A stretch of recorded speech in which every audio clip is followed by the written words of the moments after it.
नमस्कार, मैं हूं आपके साथ सुमित अवस्थी और आप देख रहे हैं अपना फेवरेट डिबेट शो हम तो पूछेंगे। और इस वक्त आप न्यूज 18 इंडिया पर हैं।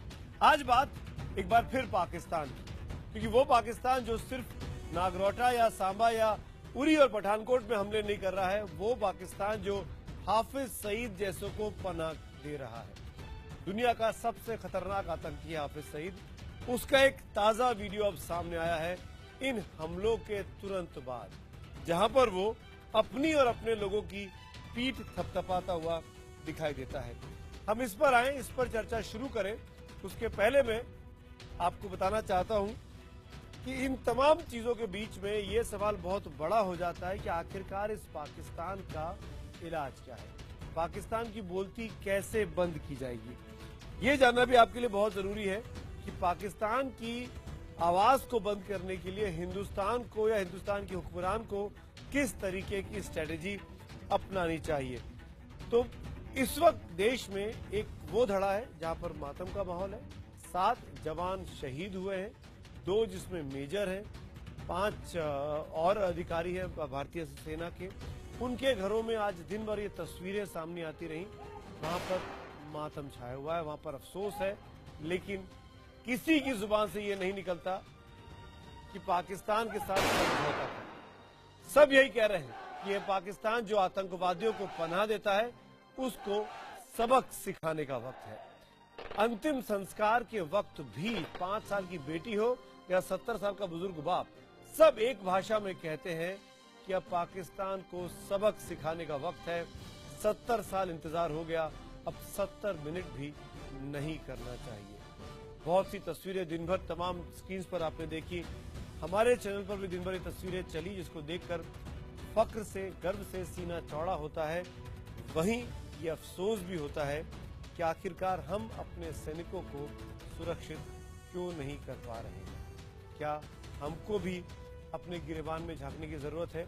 लेकिन आज हम अपनी नहीं, आज हम पाकिस्तान की बात कर रहे हैं। पाकिस्तान के खास मेहमान होंगे, उनको बताएंगे, उनको एहसास कराएंगे कि किस तरीके से उनकी इस दोहरी नीति की वजह से न सिर्फ हिंदुस्तान में प्रॉब्लम हो रही है, बल्कि पाकिस्तान के अंदर भी तमाम ऐसी बड़ी आतंकी वारदातें हो चुकी हैं, लेकिन पाकिस्तानियों के कानों पर जू नहीं रेंगती। इस पर एक दिन भर का घटनाक्रम देखिए और फिर उसके बाद तमाम मेहमानों के साथ एक खास बातचीत।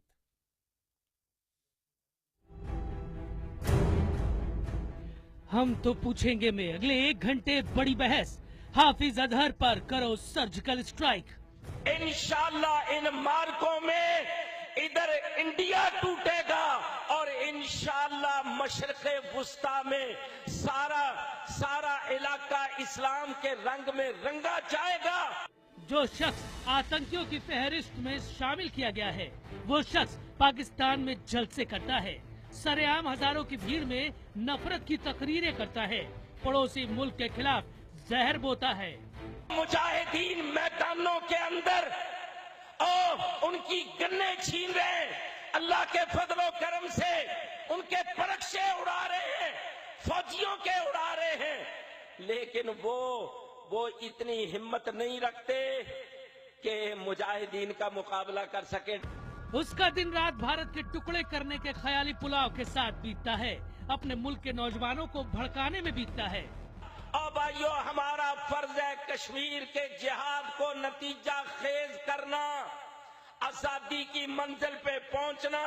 इंशाअल्लाह जिस दिन कश्मीर आजाद होगा, उस दिन पाकिस्तान इस्लामी होगा और इंडिया टुकड़े होगा। दिन रात जुबा पर इंडिया इंडिया, एक हाफिज सईद और दूसरा मसूद अजहर। इन दोनों आतंकियों के बहकावे में आकर ही पाकिस्तान के 6 आतंकियों ने सरहद पार कर नगरोटा और सांबा में हमले करने का दुस्साहस किया। भारत के वीर सैनिकों ने अपनी शहादत से इनकी साजिशों को कुचल तो दिया, लेकिन इससे अमन पसंद देश का पड़ोसी मुल्क और दुश्मनों को लेकर धैर्य जवाब देने लगा है। शहीदों के घरों पर मेला लगा है, शहीदों के पोस्टर बैनर लग रहे हैं, उन्हें आखिरी सलामी दी जा रही है और गाँव और परिवार वाले अमर बलिदान के जयकारे लगा रहे हैं। इन्हीं जयकारों में दुश्मनों के सिर कुचलने की मांग भी हो रही है। पाकिस्तान को ऐसा सबक सिखाना चाहिए जिन्हें उनकी आंखें निकाल के हमारे हाथ में देना चाहिए। दिवाली में जब आते थे तो सबको फटाके वगैरह पूरा बांट के देते थे, खुद कुछ नहीं उड़ाते थे, मगर कुणाल जी ये गम और गुस्सा किसी एक व्यक्ति, परिवार या समाज का नहीं, ये गम और गुस्सा देश का है। ये कुत्ते की पूंछ है कभी सीधी नहीं होगी। पूरे पाकिस्तान को ध्वस्त करो और पुराना हमारा हिंदुस्तान बनाओ। India has suffered many heinous attacks which have been supported and sponsored by Pakistan. That the government takes this incident very seriously and will do what it feels is required for our national security. देश इसी गुस्से को दे रहा है आवाज, इसलिए हम तो पूछेंगे, क्या हाफिज अजहर का खात्मा ही पाक की बोलती बंद करेगा?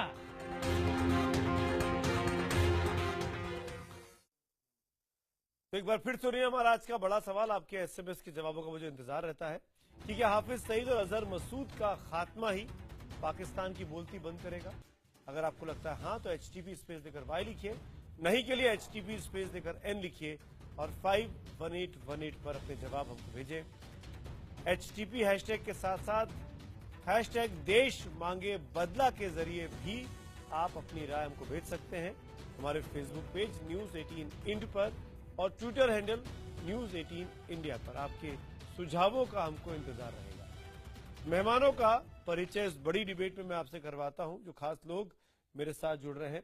सबसे पहले भारत की तरफ से भारत का पक्ष रखने के लिए मेजर जनरल GD बख्शी साहब है, जाने माने डिफेंस एक्सपर्ट है, सिक्योरिटी एक्सपर्ट है, वो हमारे साथ जुड़ रहे हैं। एडिटर है Indian defence review and security के अलर्ट के। स्वागत है बख्शी साहब आपका। मेरे साथ ग्रैंड मास्टर शिफूजी शौर्य भारद्वाज भी आज हैं, जो कमांडोज के मेंटर हैं। शौर्य साहब स्वागत है इस डिबेट शो में, पहली बार मेरे शो में आने के लिए आपका। मेरे साथ दो खास मेहमान यहाँ स्टूडियो में भी हैं, बीजेपी के स्पोक्स पर्सन जफर इस्लाम साहब और जाने माने सिक्योरिटी एक्सपर्ट आलोक बंसल जी। पाकिस्तान से भी दो खास मेहमान इस डिबेट में हमारे साथ जुड़ने वाले हैं, तारिक पीरजादा और लेफ्टिनेंट कर्नल शफकत सईद। जैसे ही वो लिंक थ्रू होता है हम उनसे बातचीत शुरू करते हैं, लेकिन शुरुआत में सीधे तौर पर शौर्य आपसे करना चाहूंगा।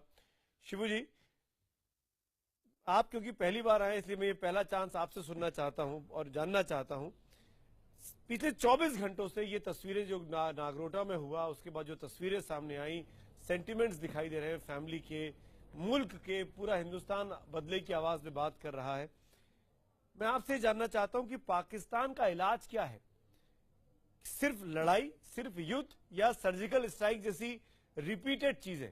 क्या करना चाहिए शिफू जी? सर जय हिंद। सबसे पहले तो सर एक बात बोलेंगे सर कि जिनकी शहादत हुई है सर उसको कोई पूरा नहीं कर सकता है। एंड एक बहुत बड़ी एक लाइन ऐसी सोच रहा था कि संभल नहीं रही है घास और मांग रहे हैं चमनप्रास। इन लोगों से खुद का बलूचिस्तान संभलता नहीं है। इन लोगों से खुद को ईस्ट पाकिस्तान, जो ईस्टर्न पाकिस्तान था इनका, जो बांग्लादेश बन गया, इनसे कुछ खुद का संभलता नहीं है।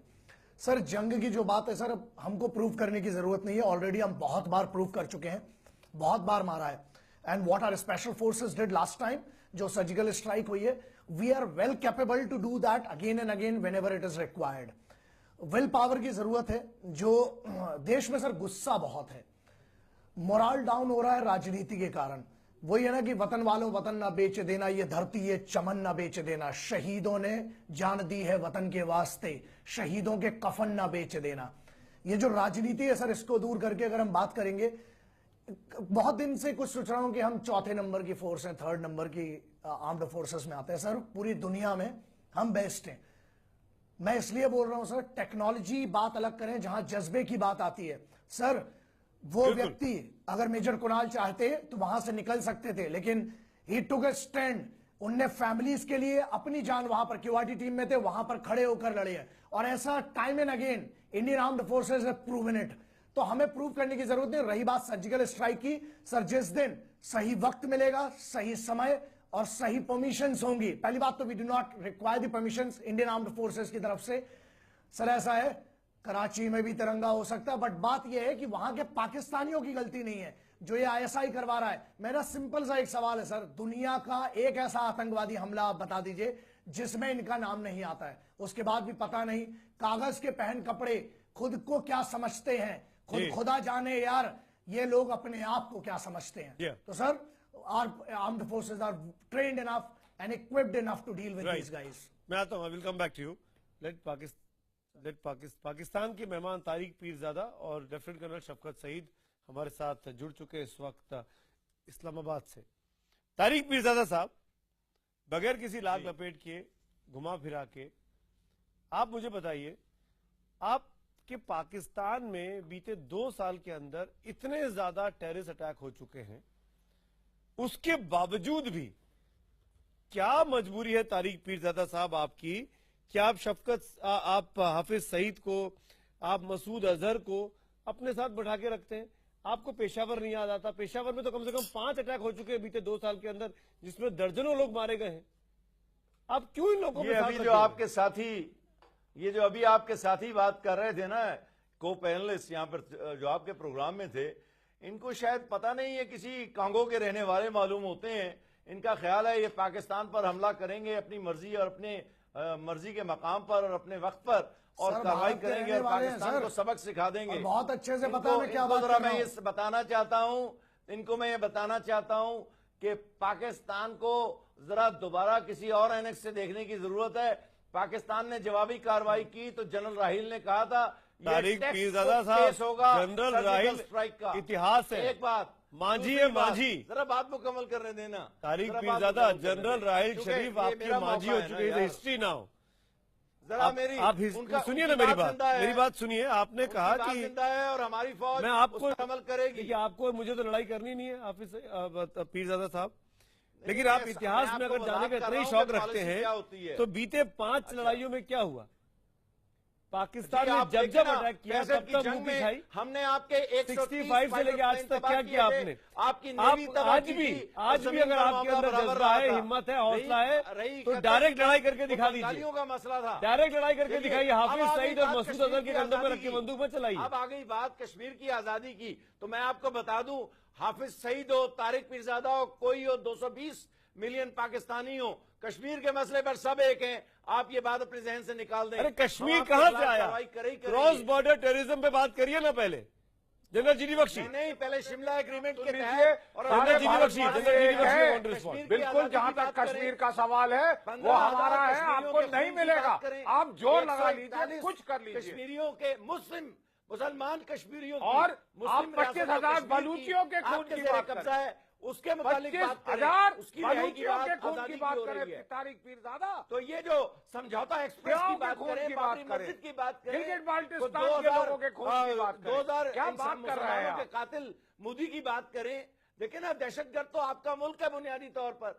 तारिक पीरजादा, आप यहाँ से आप ज्यादा ही बोल रहे हैं। जितने हमले हो रहे हैं ये आपका मुल्क करवा रहा है अफगानिस्तान के जरिए। तारिक पीरजादा रियासत थे, तारिक पीरजादा, क्योंकि पाकिस्तान ने अब आपको गले से तारिक पीरजादा का वॉल्यूम कुछ कम किया जाए, उनको सुनाने की जरूरत है, बहुत बोल लिए।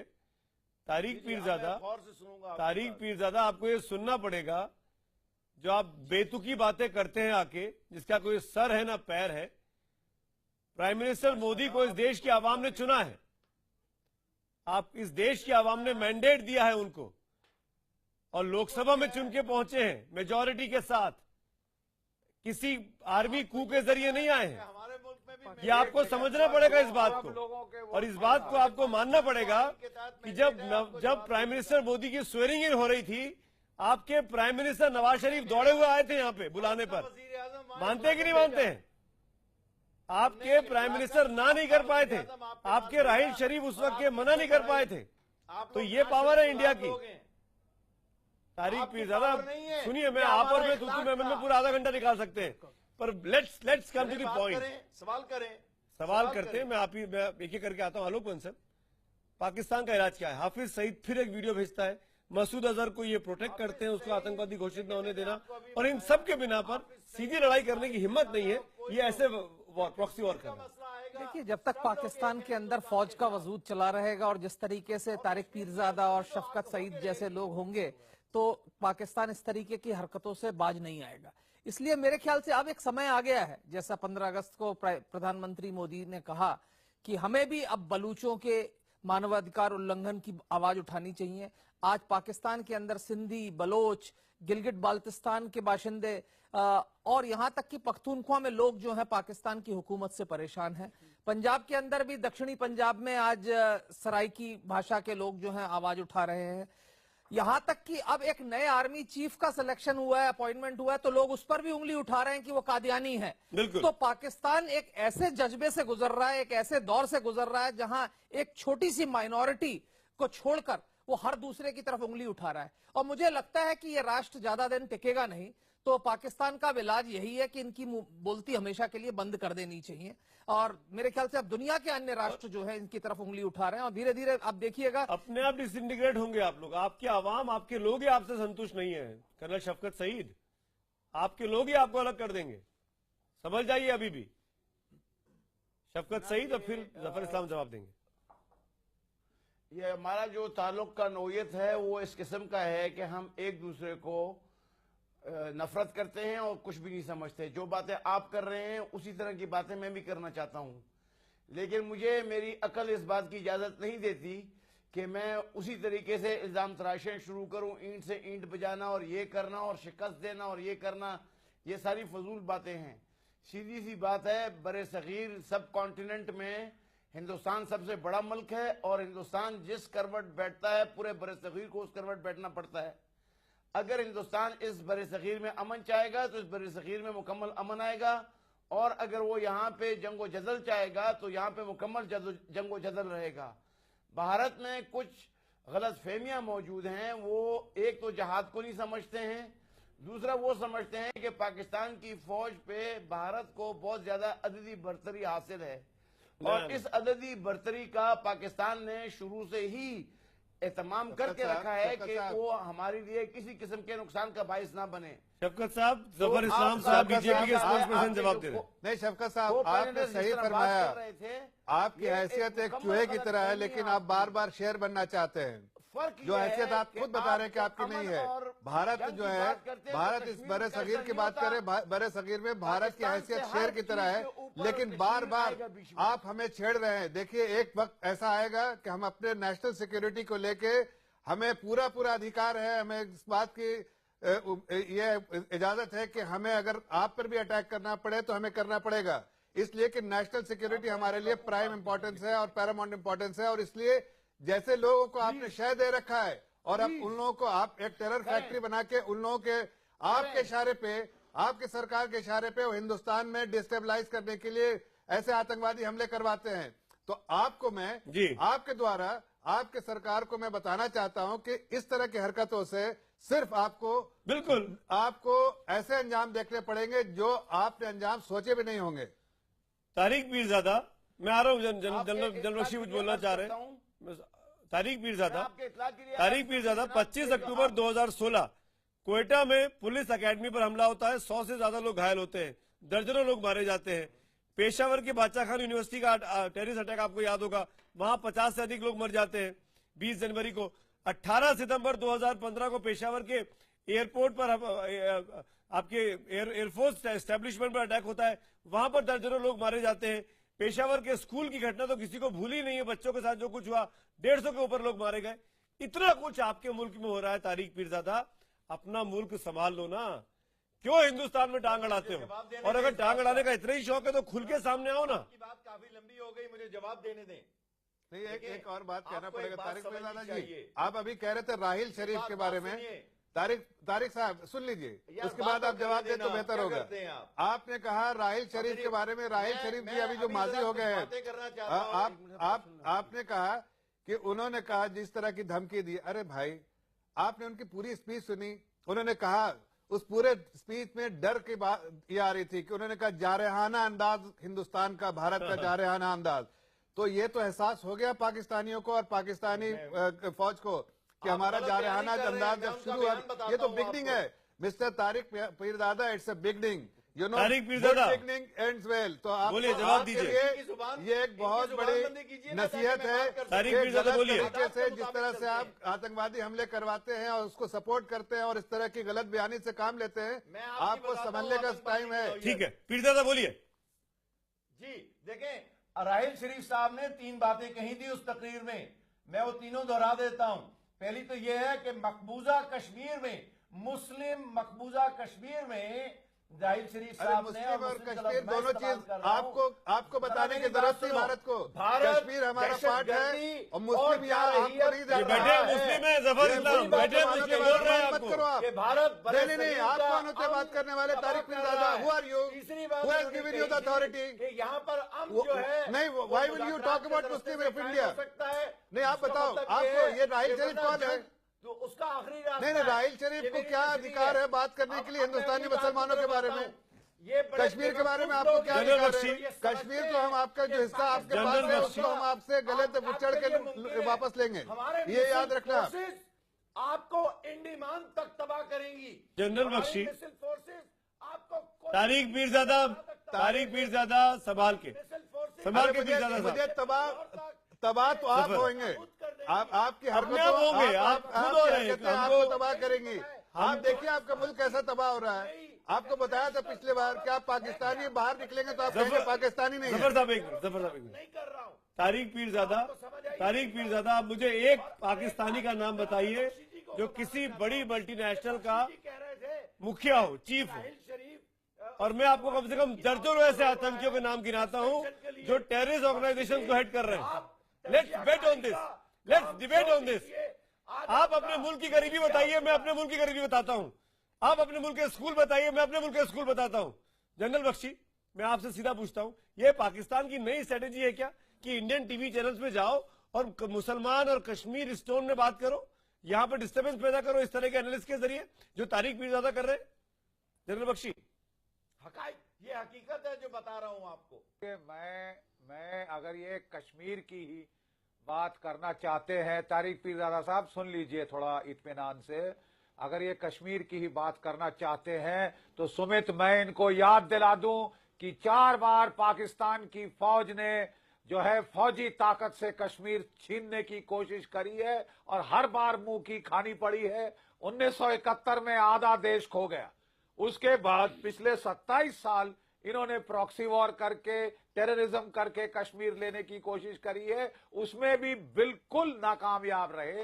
ये मुझे समझ नहीं आ रहा कि इनको ये कश्मीर के ख्वाब क्यों फिर से आ रहे हैं। क्या आप समझते हैं, डू यू सीरियसली बिलीव कि आप थोड़ी सी चैं करेंगे, 1-2 टेररिस्ट इंसिडेंट करेंगे और भारतवर्ष आपको एक प्लेटर पे कश्मीर दे देगा? Are you nuts? Do you seriously believe that India will give it? आपको लड़ना होगा उसके लिए। और तारिक पीरजादा साहब, ये लड़ाई आपको महंगी पड़ सकती है जैसे 1971 में आपके मुल्क के 2 हुए थे। आप क्यों अपने ऊपर मुसीबत बना रहे हैं? आप क्यों, कैसे सोच कैसे लिया आपने, सोच कैसे लिया कि आप कश्मीर भारत से ले सकते हैं बगैर लड़े? कश्मीर तो जिंदगी में आपका नहीं होगा पीरजादा साहब, आपकी पुश्ते चली गई, सुनाइए, लिख के रख लीजिए। शौर्य, अपने बच्चों को डराइए जाके रात में, शौर्य भारद्वाज है भूत बन के, वो दूसरी बात है। अरे सुनिए, तारिक पीरजादा, फौज से हम लड़ चुके तारिक पीरजादा, और अगर फौज की तारिक पीरजादा, कर्नल साहब बैठे हैं वहाँ जो फौज के बारे में थोड़ा बहुत जानते हैं, इनको जनरल बख्शी, सिर पैर नहीं पता फौज का, जंग का, आप हमें धमकी मत दीजिए। अगर हमको कर्नल साहब धमकी देते हैं तो हम फिर भी उसको थोड़ी सी क्रीडेंस देंगे। आप क्या धमकी दे रहे हैं पीरजादा साहब? आपको सर पैर नहीं मालूम जंग के बारे में, शौर्य भारद्वाज में सीधे आपसे के बारे में सर पैर नहीं मालूम आपको। शौर्य भारद्वाज, अगर फौजी बात करनी है अपने फौजी भाई को करने दीजिए। इनका इलाज क्या है बैठा शौर्य, इनका इलाज क्या है? पाकिस्तान की आवाम से कोई दिक्कत नहीं है, आप ही ने कहा, लेकिन ये आवाम का हिस्सा है तारिक पीरजादा जैसे लोग। आपको याद नहीं? शौर्य, sir, what Honorable Bakshi sir said, the most important thing, sir वही बात फिर से रिपीट करूंगा, संभल नहीं रही है घास और मांग रहे हैं चमनप्राश। पहला, सर 4 बार मुंह की खा चुके हैं। ये अपनी फौज का प्रोफेशनलिज्म जो इनने कहा कि मुझे नहीं मालूम, या सर वो छोड़िए, मैं एक सामान्य भारतीय के तौर पर एक बात करता हूं। पीरजादा साहब, पहली बात तो ये, थोड़ा सा आप अपना इतिहास पढ़ के आए, शायद आपको अगर ध्यान ना हो तो 3 बातें आपको याद दिलाता हूं। पहला, बलूचिस्तान में साहब आपने क्या किया, वो दुनिया यूनाइटेड नेशन तक बात जा चुकी है, और जितने आप जिनकी दम पर उड़ रहे थे, अब ट्रंप आ गए, आप क्या कर लेंगे। दूसरी चीज, चाइना जिसकी आप बात कर रहे थे वो भारत से नहीं लड़ सकता, उनकी इकोनॉमी क्रैश हो जाएगी, कमर तोड़ के रख देंगे। तीसरा मुद्दा साहब 97,922, ये पूरी दुनिया के इतिहास में सबसे बड़ा सरेंडर था। शिमला, आगरा, लाहौर सबमिट की आप कोई इज्जत करते नहीं है। हाँ, आपके बाजू में जो फौजी साहब बैठे हैं, कर्नल साहब बैठे हैं, वो अगर बात करते हैं इस मैटर पर तो सर सुनना भी आता है। आप साहब कोशिश करें साहब, थोड़ा सा गुस्से को शांत रखें साहब, अच्छा नहीं है। सर्जिकल स्ट्राइक हुई थी, उसके बाद आपको समझ में अगर नहीं आ रहा है तो ये आप उकसाइए मत। देखिए, और आपने जो मुसलमानों की बात की साहब, ऐसा है आपने पूरी दुनिया में मुस्लिमों को बदनाम करने का काम आपने किया है। भारत का मुसलमान बहुत बड़ा देशभक्त था, है, और प्रूव करने की जरूरत नहीं है। हमारे इधर अब्दुल कलाम साहब होते हैं, हमारे इधर अब्दुल हमीद जैसे सिपाही होते हैं, अशफाकुल्ला खान जैसे क्रांतिकारी होते हैं। आपके लिए बताने के लिए भी कुछ नहीं है। रही बात बलूचिस्तान की, आप वो संभालें, ईस्टर्न पाकिस्तान आपसे संभला नहीं है साहब। आपने कलाम साहब का नाम लिया, आपने हामिद साहब का नाम लिया। कर्नल शफकत सईद, मेरे एक सवाल का जवाब दे दीजिए ईमानदारी से। कर्नल साहब, कितने हिंदू हैं आपके यहाँ? आपकी पॉपुलेशन का कितना परसेंटेज? सर हिंदू है, छोड़े, इनसे पूछे बलूच रेजिमेंट में बलूचीज कितने हैं? Less than 3-4%, less than 2%। और हमारे यहाँ मुस्लिम कितने? ऑलमोस्ट 21%। ठीक है, ये है आलम, ये है आलम। आपके यहाँ हिंदुओं को आप अपने हमारे मुसलमानों की चिंता करते हैं, आप हम हमारे हिंदुओं की चिंता नहीं करें क्या? जिनको मार मार के आप कन्वर्ट कर रहे हैं, जबरन भाग भाग के हिंदुस्तान चले आ रहे हैं। नहीं मारा आप लोगों ने इतनी एट्रोसिटीज कर दी है वहां पे। एक वाक्य हुआ है, एक वाक्य सुने, एक वाक्य हुआ है, उसके ऊपर लॉ मेकिंग हो रही है। ना ना ना ना ना, जब आपका मुल्क बना था तब कितनी पॉपुलेशन थी हिंदुओं की? कभी 1947-40 को बताइए, कितनी पॉपुलेशन थी? कितनी पॉपुलेशन थी? को कोई तकलीफ नहीं। 15% से 70 सालों का इतिहास देखिए। अपनी माइनॉरिटी बड़ी पिंगे मत लपेटे। जो मुसलमानों की हालत जनरल साहब हिंदुस्तान में और बिलखसूस कश्मीर में सारी दुनिया को मालूम है। हाँ, सारे केसेस हैं आपको। कश्मीर की बात हम कर रहे हैं साहब। अभी सिंध असेंबली में रेजोल्यूशन पास किया गया, बच्चों को मारा था। पाकिस्तान में हिंदू की क्या सिचुएशन है? देखिए शफकत साहब, 47 से हिंदू वहाँ से भाग के आ रहे हैं। रिंकल कुमारी का केस आपको मालूम है, आपकी सुप्रीम कोर्ट तक गया, आपके चीफ जस्टिस ने उसके लिए कुछ नहीं किया, उसको मियां मिट्ठू के लोगों ने अगवा कर लिया। आज भी मियां मिट्ठू लोगों को अगवा कर रहा है। सिंध असेंबली ने रेजोल्यूशन पास किया, पर आपकी जमात इस्लामी और जेयूआई क्या कह रही है? वो कह रही है ये रेजोल्यूशन मजहबी तालीम पे एक्सेप्टेबल नहीं है। पौने घंटे में कत्ल करवाया था। आपको अपने गिरेबान में झांकने की जरूरत है कर्नल साहब। मैं झांक रहा हूं। इसके पहले कि आप हिंदुस्तान की तरफ देखें। मॉडर्न मुल्क जो है जनाब, कोई मंदिर नहीं गिराया, एक मॉडर्न मुल्क जो है, मंदिर बच्चे ही कहा वहाँ पे, वो अपनी मंदिर बच्चे ही नहीं है वहाँ पे। करता लोगों ने घरों में मूर्तियां रखी है, जो थोड़े बहुत हिंदू बच्चे। 1947 में हिंदुओं की वहाँ पे आबादी 15%, हिंदू बलवाई जनरल बख्शी वहाँ से घटकर आपने 2% पे ले आए हैं, और आप हमको पाठ सिखा रहे हैं। ये पीरजादा साहब हमको बता रहे थे कि क्या करना चाहिए, क्या नहीं करना चाहिए। मुसलमान आप क्यों चले गए में जाके मेरे गांव में मैं और एक दो अरे क्यों चले गए कर्नल साहब, बताइए ना। क्यों हिंदू वहाँ से चले गए सारे के सारे? क्यों हिंदू भाग भाग के हिंदुस्तान आ रहे हैं? क्यों जा रहे हैं बताइए? क्यों आपके हिंदू की पॉपुलेशन लगातार कम हो रही है? क्योंकि आप वहाँ पर जाति कर रहे हैं। तरफ झांक के देखा, अपने गिरबान में झांकिए। आपका रिकॉर्ड क्या है माइनॉरिटीज के बारे में? आपके शियाओं का क्या हाल है? आपका ऑब्जेक्टिव रेजोल्यूशन कहता है कहाँ गए? राष्ट्रपति उन्होंने भी बच्चे पैदा नहीं किए। आपने और तो और कादियानी इसको नॉन डिक्लेयर कर दिया। आप आज अपने चीफ ऑफ आर्मी स्टाफ को कह रहे हैं, उससे पहले आपके पाकिस्तान ने जो एक नोबेल लॉरिएट प्रोड्यूस किया है, उसके अवशेष आज तक आपके देश में वापस नहीं आ सकते। उसकी कब्र बाहर है पाकिस्तान की, क्योंकि आपके लोग उसको आने नहीं दे रहे। कादियानियों की कब्रें उखाड़ी जा रही हैं। आप बोल रहे हैं कि आपके यहाँ रिलीजियस इंटॉलरेंस नहीं है। उखाड़ी जा रही, ड्रामा मत बताइए।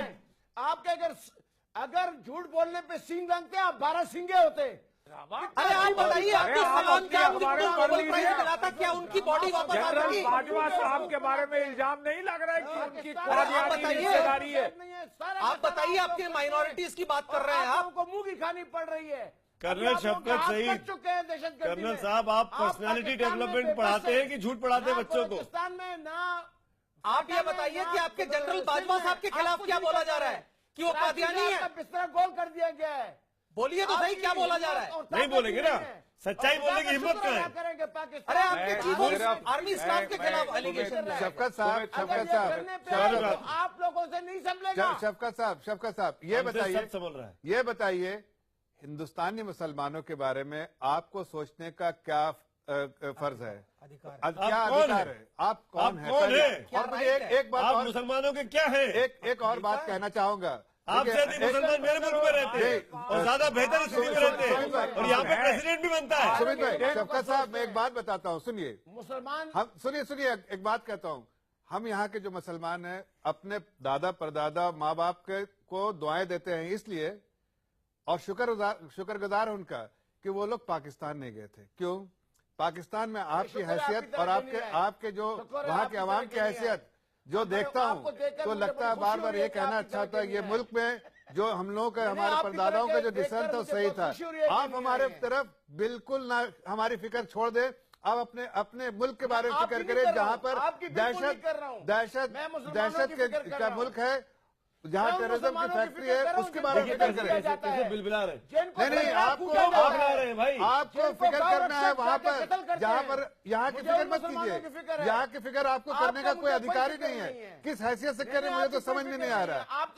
आपकी जो हैसियत, वैसे तो कोई भी हैसियत नहीं पाकिस्तान में भी आपकी, लेकिन अगर कुछ फिक्र करना चाहते हैं तो अपनी अवाम की कीजिए। वो लोग जो सरेआम घूम रहे हैं दहशतगर्दी के इतने सारे इल्जामात के बाद भी घूम रहे हैं वहाँ, उनको पकड़िए और उनको हिंदुस्तान के हवाले कीजिए, तब हम आपको समझेंगे कि एक अच्छे इंसान है। अभी तो आपको मैं अच्छा इंसान मानता ही नहीं हूँ। साहब, आप किन से बात कर रहे हैं? इनको इनसे निपटने के लिए, ओसामा बिन लादेन को निपटाने के लिए जिसको ये पाल रहे थे, पाकिस्तान के अंदर घुसना पड़ता है। अमेरिका घुस के मार के आता है। इनको कानों कान खबर नहीं थी। ये इनकी इंटेलिजेंस है, ये इनकी एजेंसी है। इनके यहाँ हिंदुस्तान के फौजी जाते हैं, सर्जिकल स्ट्राइक करके आ जाते हैं। ये सब खर्राटे मार के सो रहे थे। ये मुल्क है इनका, न इंटेलिजेंस है न तैयारी है, सिर्फ पीठ पे हमला करना जानते हैं। $31 अरब खाए समित इन्होंने अमेरिका के। शौर्य भारद्वाज, 31 अरब खाए और 6 साल पाल के रखा ओसामा बिन लादेन को। 850 मीटर दूर मसूद अजहर, हाफिज सईद, दाऊद इब्राहिम, सैयद सलाउद्दीन, सब इनके पास है। सबको सांप पिला रहे हैं, सबको दूध पिला रहे हैं इन सांपों को। इंडियन मीडिया में एग्जिस्ट करते हैं, पाकिस्तान में उनकी कोई औकात नहीं है। आपके मीडिया पे अगर औकात नहीं है तो मार डालिए ना, तो मार नहीं सकते तो पकड़ के दे दीजिए, हमारे सपुर्द कर दीजिए। अरे मुल्ला मंसूर कहाँ मारा गया? आपके यहाँ। मुल्ला उमर कहाँ था? आपके यहाँ। ओसामा बिन लादेन कहाँ मारा गया? आपके यहाँ। ऐमन अल जवाहिरी आज कहाँ है? आपके यहाँ। सारे दुनिया के आपकी सेना की क्या हैसियत है? अमेरिका जब चाहे ड्रोन अटैक करता, 500 से ज्यादा ड्रोन अटैक हो चुके हैं। अफगानिस्तान आपके यहाँ अटैक करता, आपके यहाँ लोग मारे जाते हैं आपके सैनिकों को, और फिर आप ये बोल रहे हैं कि आप हम पे वो कश्मीर छीनेंगे। मतलब कुछ आप अपनी रियलिटी के साथ तो कुछ। तारिक पीरजादा, फिर उसका शौर्य भारद्वाज, तारिक पीरजादा, शौर्य भारद्वाज, तारिक पीरजादा। आप हमें प्लेट में रख कर देंगे, ये बात याद रखें। अरे छोड़िए शफकत साहब, जाके घर जाके कबाब खाइएगा आप, वही आप कर सकते हैं। इसके अलावा बकबक करने के अलावा कुछ नहीं कर सकते आप। सर तारिक पीरजादा पंजाबी में साढ़े तो ना बच्चे बड़ी गल्ला करते ने, वो एक बहुत छोटी सी बात मैं तुहानू दसना चाहता हाँ। बच्चे बोलते हैं ना सर, हमारे इधर लोकल ट्रेन में ना सीट नहीं देता कोई सर। हमारे इधर जो गधे भी है ना बेवकूफ, वो सर जगह नहीं देते बैठने की। यार आप तो मजाक मजाक में कश्मीर मांग बैठे, सर का ताज है हिंदुस्तान का, ये तो आप भूल जाएं। और देखिए ऐसा है साहब, सपने देखना बहुत अच्छी बात है, लेकिन लाइव चैनल पर लाइट आपके चेहरे पे रखी हुई है सर, लाइट के साथ साथ आप सपने ना देखें। बहुत अच्छा कर्नल साहब, आपको मैं ज्यादा नहीं बोल पाऊंगा साहब, थोड़ा पीरजादा साहब को जो उन्होंने पहले भी बोला था साहब, आप तो अपने फौजियों की लाशें एक्सेप्ट नहीं करते हैं साहब। बिल्कुल, ये ताज आपके सर पे जल सर, आप फौजियों की लाशें एक्सेप्ट बोल रहे हैं ना, फौज इनका कॉन्स्टिट्यूशन सिखा रहा है कि मजहब सिखा रहा है कि अपने लोगों की कारगिल में आपने फौजियों की लाशें एक्सेप्ट नहीं की आपके सोल्जर्स की, and then you talk about the professionalism of your army. Sir, this does not suit to someone of your stature and do not preach us, do not teach us. Sir पूरी दुनिया को पता है। रही बात surgical, आपको पता है सर 250 किलोमीटर अंदर तो ड्रोन्स गए थे हमारे सर्जिकल स्ट्राइक में, सर आपके लिए सिर्फ इतना ले ले ले ले ले ये सब जो है ना सपने वाली बात है, सपने में रखें साहब। और आप जो बोल रहे हैं प्लेट में रख के देंगे, प्लेट की छोड़ो साहब, अपना संभाल लो पहले। बलूचिस्तान की एक छोटी सी बात मुझे इसका जवाब दे दीजिए साहब। आपका सबसे बड़ा पीरजादा साहब जवाब दीजिए। सर सुनिए पहले साहब, सबसे बड़ा शफकत सईद है पेशेंट। शौर्य भारद्वाज तारिक पीरजादा से पूछ रहे हैं। आप अपना अफगानिस्तान तालिबान का मैटर सॉल्व नहीं कर पा रहे सर, कहां लड़ोगे सर हिंदुस्तान से साहब? कितनी बार आपको पता नहीं समझ, शौक है आपको हारने का, ये आदत सी पड़ गई है। हारने की बात नहीं, शौर्य को दिक्कत इस बात को लेकर है, बगैर से मत कीजिए कम से कम। और इनको इनकी मुल्क की आवाम पिटते हुए देखकर भी कुछ नहीं बोलती है। पीरजादा साहब आप तो सिविलियन है, आप तो डिफेंस से आते नहीं है, अरे आप क्यों नहीं समझाते हैं कि आप भी इनकी तरह हो गए, फौजियों की तरह हर चीज में करप्ट हो जाना, थॉट्स में, डीड्स में। मैं आपको जरा एक समझाना चाहता हूं बातें दो तीन, जरा अब बात करने दीजिएगा। डिफेंस और फॉरेन अफेयर्स, दिफा और उमूर खारजा मेरा मौजू है और पिछले 40 साल से ये मेरा मौजू है और लोग इसी वजह से मुझे टेलीविजनों पे बुलाते हैं और बात भी सुनते हैं। मैं आपकी पूरी फौजी कुव्वत की एक एक तफसील से वाकिफ हूं और अपनी भी तफसील से वाकिफ। अरे तो थोड़ा अपने आर्मी को समझा दीजिए। जरा आपके राहिल शरीफ तो डरते रहे, डर रहे थे जब पहले समझ लेते ना सर किससे लड़ रहे हैं। आर्मी को बता दीजिए, अगर इतनी आपको नॉलेज है हमारे आर्मी के बारे में बता दीजिए। न्यूज चैनल है सर, थोड़ा सा गलत फहमी है, कॉमेडी चैनल नहीं है सर, पता लगे news channel. Speak on the facts. अपनी जरा जुबान को रोकें और दिमाग को महफूज रखें थोड़ी देर के लिए, बात करने दें मुझे। देखें बात यह है, मैं आपको मशवरा देता हूं और ये बात मैंने बख्शी जी को बहुत दफा मशवरा भी दिया है कि हर वो दिन जो कश्मीर के हल के बगैर गुजरता है, कश्मीर की सूरत हाल को जंग से नजदीक तर कर देता है। अगर आपको ये फिक्रा याद नहीं है, इसको रिकॉर्ड कर लें। तारिक पीरजादा आप कितना भी कश्मीर का नाम ले लें साहब, मुशायरा बाद में साहब, इसका आप कितना भी कश्मीर का नाम ले ले, ये तय मान के चलिए आप सर ये कश्मीर वाला तो भूल जाइए सर। कश्मीर तो मिलने से रहा, 26 अक्टूबर 1947 में लिख चुका है, जरा सच्चाई से वाकिफ होइए। इस पे आप चर्चा ना करें, बहुत अच्छा है, हमारा देश का रहकर कहते हैं। सिरिल अल्मीडा जैसे जर्नलिस्ट, उनको आप बैन कर देते हैं। आपके मुल्क के पार्लियामेंटेरियन हैं राणा मोहम्मद अफजल, रूलिंग पार्टी के हैं, क्या कहते हैं वो कि हाफिज सईद को क्यों पाल रखा है, क्या वो अंडे देता है? ये उन्होंने नेशनल असेंबली में बोला, पार्लियामेंट में बोला। आपके फॉर्मर एम्बेसडर हुसैन हक्कानी साहब बोल रहे हैं कि आप आतंकवादियों को पाल रहे हैं, जो आपके अमेरिका में एम्बेसडर थे तो सारी दुनिया में बोल रहे हैं कि आपने आतंकवादी पाल रखे हैं, सेना आपकी पालती रहती है, उसामा बिन लादेन से लेके अयमन अल जवाहिरी तक। तो आप लोग अगर अमनो चैन की बात करते हैं तो हमने तो बहुत कोशिशें की, हम लाहौर भी गए। अकेला है आप लोग सबसे। एक बात बताइए तारिक पीरजादा, अपने आलोक बंसल ने अच्छी बात की, इस बात का जवाब है आपके पास? बलूचिस्तान का बीते 70 सालों में एक एग्जाम्पल दीजिए, एक एग्जाम्पल दीजिए जब पीस इनिशिएटिव आपकी तरफ से हुआ हो। एक एग्जाम्पल दीजिए 70 सालों में, आपको बताता हूं, एक एग्जाम्पल। सिर्फ पीठ पे छुरा भोंका, सिर्फ पीठ पे छुरा भोंका। हम बातचीत करने आते हैं या बुलाते हैं, आप करगिल कर देते हैं, पार्लियामेंट अटैक कर देते हैं, आप उरी कर देते हैं।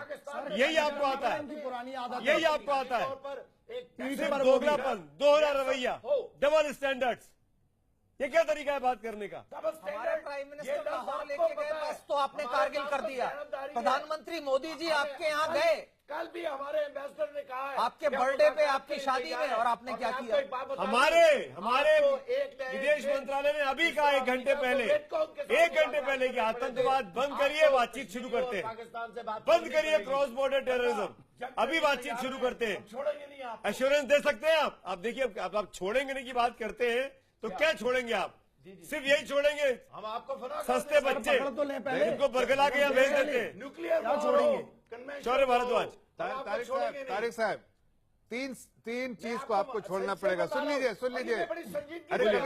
बोलिए। 3 चीज का ध्यान रखिए। देखिए, कश्मीर के बारे में बात करना छोड़ दीजिए, हिंदुस्तानी मुसलमानों के बारे में बात करना छोड़ दीजिए, और तीसरी बात आतंकवादी हरकतें छोड़ दीजिए। उसके बाद ही आपका मुल्क बचेगा। अगर तीनों चीज नहीं छोड़ा तो आपका मुल्क समझ लीजिए कि टुकड़ों में बढ़ जाएगा। के पास नौकरी है, बाकी कुत्ते की जैसी जिंदगी गुजार रहे हैं आपके मुल्क में। आप क्या हो रहा है? आप क्या हो रहा है? अरे तारिक पीरजादा, शौर्य भारद्वाज, थोड़ा लिहाज से सर, शौर्य बोलिए। तफसील शिबू जी, कि मुसलमानों की हालत क्या है। ये जबरुल इस्लाम जैसे अरे आप पाकिस्तान मुसलमानों के बारे में बात छोटी सी बात है सर, उनकी हालत मैंने देखी है सर। हमारे आज आप एक इंसिडेंट बता रहे हैं, हमारे इधर किसी इंटरनल अफेयर्स में हम लोगों की इधर से कोई बात नहीं करता है। शिबू जी बोलिए, आप बोलिए। शिबू जी आपकी आवाज आ रही है। शौर्य आप बोलिए। सर पहली बात तो ये है कि इनसे खुद का नहीं संभल रहा है। बहुत 2-3 बेसिक से क्वेश्चन है। इनका जो बलूचिस्तान है सर, 13 मिलियन लोगों में से लाखों तो इन लोगों ने उसका कत्लेआम कर रखा है, पहली चीज। दूसरा, सबसे बड़ा प्रोविंस है इनका, उसके बाद भी सबसे कम डेवलप्ड है। इनके पास नेचुरल रिसोर्सेज हैं, इन लोग उसको तो कर नहीं पा रहे हैं। अब आते हैं कश्मीर की। कश्मीर की बात मत कीजिए। 26 अक्टूबर 1947 को हमारे लिए लिख चुका है, और ये आप जरा चेक कर लीजिए अपने फैक्ट साहब। दूसरी बात, आप प्रोफेशनलिज्म, आप आर्मी की तरफ से बात ना करें। आर्मी पहले भी बोला था 97,000 से ज्यादा लोग सरेंडर करवा चुकी है हमारी फौज आपके 71 में। आपका हाल ये है कि एक दहशतगर्द हमला करता है ये या कोई और हमला करता है, 4 दिन लगते हैं आपको उसको खत्म करने में। आप क्या करते हैं? आप क्या करते हैं? 3 दिन आप क्या करते हैं? बस रही है। आप एक bogus arm force. Tariq Peerzada, ये हिंदुस्तान आपका पड़ोसी है, इसको आप एहसान कीजिए। आप एक्सेप्ट कर रहे हो, आप करवा रहे हो। 4 दिन लगता है सर, वो हमारा इंटरनल मैटर है। And do not teach us how our Indian armed forces should deal with these terrorist. और शौर्य, इनको ये बताने की जरूरत नहीं है कि जब हम 2 दिन 3 दिन लेते हैं तो जिंदा पकड़ते हैं। हमारे अजमल कसाब जिंदा है, बहादुर अली जिंदा है, एहसान जिंदा है। कम से कम 5 पाकिस्तानी इस वक्त जिंदा हिंदुस्तान के कब्जे में है। ये तो एरियल बॉम्बिंग करते हैं, ये एरियल बॉम्बिंग करते हैं, ये आर्टिलरी फायरिंग करते हैं। आपने स्वात वैली से 35 लाख लोग डिस्प्लेस किए थे। आपने वजीरिस्तान से 10 लाख लोग डिस्प्लेस किए हैं। तो आपकी तो आर्मी को तो अपने लोगों से कैसे डील करना है वो आता ही नहीं है। आप एरियल बॉम्बिंग करते हैं, आर्टिलरी फायरिंग करते हैं, ऐसे कोई अपने आदमियों से डील करता है? हम अपने कोलैटरल डैमेज को मिनिमाइज करते हैं। हमने किसी भी निरपराध को नहीं मारा, हमने हर आदमी को बचाया। औरतें, बच्चे जो थी सब बच्चे जिंदा है वहां से। और तो और सबसे बड़ी बात है कि हमने पाकिस्तान को 70 सालों से झेला, लेकिन अब नहीं झेलेंगे। तय मान लीजिए तारिक पीरजादा और शफकत सईद। वक्त की कमी है, लेकिन मैं बात साफ कर दे रहा हूं जाते जाते। अब अगर पाकिस्तान नहीं बदलता है तो अब वो सरकार नहीं है, अब वो देश का माहौल नहीं है कि इस पाकिस्तान को, इस पाकिस्तान के लोगों को और झेला जाए।